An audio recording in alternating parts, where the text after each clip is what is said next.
O fim da era Lula, a queda do sistema que apodreceu o Brasil. O Brasil está diante do esgotamento de um ciclo histórico. Não estamos assistindo apenas o desgaste de um presidente. Estamos vendo ruir, diante dos nossos olhos, todo um sistema político construído ao redor de um homem, Luiz Inácio Lula da Silva. Porque Lula nunca foi apenas um político. Lula sempre foi um rosto de um projeto de poder. Um projeto que prometeu ética e entregou corrupção. Que prometeu prosperidade e entregou dependência. Que prometeu justiça social e entregou decadência moral, institucional e econômica. O partido que nasceu prometendo revolucionar a política brasileira terminou mergulhado em escândalos. Mensalão, Petrolão, escândalos dos mais variados envolvendo aliados e figuras centrais dos governos petistas. O partido da moralidade tornou-se símbolo do período mais nefasto da política nacional. Na economia, o fracasso foi igualmente devastador. O Estado brasileiro virou um monstro inchado, pesado, caro, ineficiente. Bolsonaro deixou 22 ministérios. Lula voltou e criou 37 ministérios. Porque esse sistema não governa para servir ao povo. Governa para acomodar partidos, aliados e interesses políticos. O brasileiro trabalha mais, paga mais imposto, recebe menos, para sustentar uma máquina pública que só cresce e nunca entrega. Na cultura, o aparelhamento virou regra.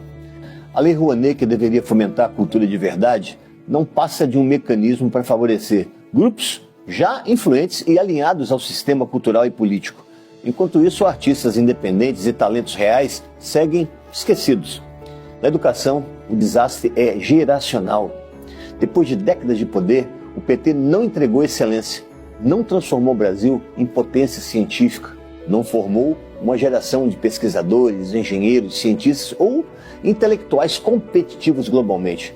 O país segue afundado em indicadores educacionais de terceiro mundo e desafios graves de aprendizado.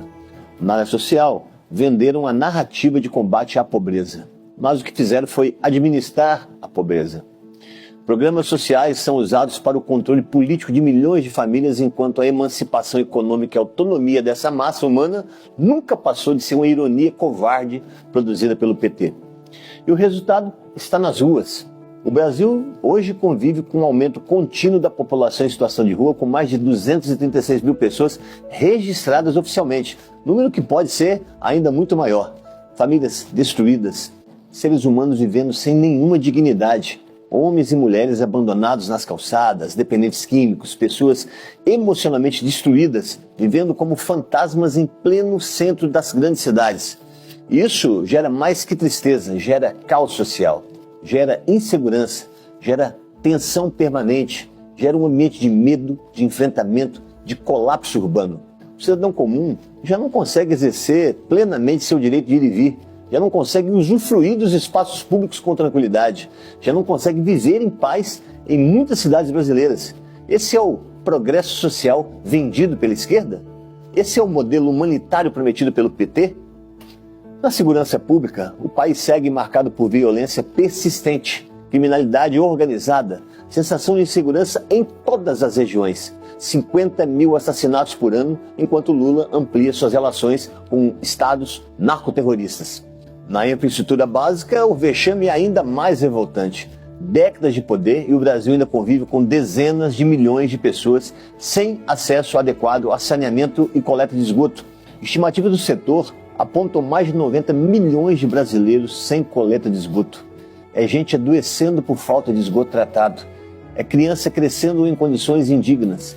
É família vivendo em locais sem o mínimo de dignidade sanitária.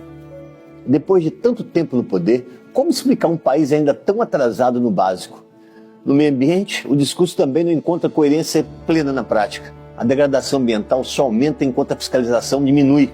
Enquanto isso, a população assiste grandes conferências, promessas internacionais e discursos ambientais, como a COP30, um teatro de terrores onde a maior marca foi, para surpresa de quase ninguém, a corrupção. Politicamente, o dano é o maior de todos. Lula ajudou a consolidar um modelo onde o fisiologismo virou regra. O Congresso potencializou seu perfil de balcão de negócio. O Senado virou espaço de conveniência. A Câmara virou moeda de troca. Emendas bilionárias, fundo partidário cada vez maior, negociações de bastidor, toma lá da cá institucionalizado. Davi Alcolumbre e Hugo Motta são hoje a expressão dessa velha engrenagem de poder. Mas todo sistema decadente chega ao seu limite, e esse limite chegou. Porque surgiu uma nova geração política, uma geração que não deve nada ao velho establishment, uma geração que aprendeu a usar as redes sociais para dialogar e romper com o monopólio da narrativa. Uma geração que não depende da velha imprensa. E dessa nova geração emergem nomes como Nicolas Ferreira, símbolo de uma juventude conservadora que perdeu o medo de enfrentar o sistema. Uma juventude que exige verdade, liberdade e justiça como armas contra a disfarçatez e os abusos do STF, uma instituição que perdeu completamente sua real função e hoje atua como tribunal de perseguição política e alicerce do lulopetismo. Porque a próxima eleição não será apenas uma eleição comum, será um referendo sobre tudo isso, sobre a disputa entre o velho sistema e uma nova geração, entre o Brasil do atraso e o Brasil da reconstrução. O lulismo envelheceu, enfraqueceu e caminha para uma espiral em direção ao fundo de poço moral. Perdeu a legitimidade, está esgotado diante da maioria do povo brasileiro. Esse sistema vai cair e com ele não cairá apenas um presidente, cairá todo um modelo de poder. A vitória de Flávio Bolsonaro representará justamente isso. Não apenas uma derrota eleitoral do Lula, mas a substituição completa do sistema político que marcou essa era. O fim da era Lula será o fim de um ciclo, o enterro de um modelo e o nascimento, se Deus quiser, de uma nova etapa na história do Brasil.